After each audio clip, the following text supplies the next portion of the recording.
5 জন তো 5 জনের বেশি ধরা যায়। 5 জন 9 জন 7 জন 5 জনের বেশি ধরা যায়, 5 জনের কম হয় না।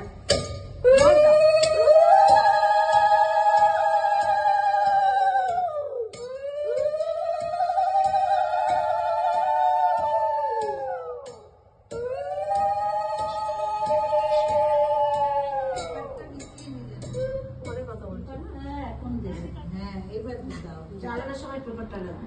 হ্যাঁ হ্যাঁ ধর একজন করে করো, কেউ কিছু করে করো, সবাই খাবে। এবার একজন করে 3 বার না 7 বার চালবে চিন্তা করে। হলুদটা দিয়ে রাখছিলেন হলুদটা। হ্যাঁ, মচমচে শুকনো একদম।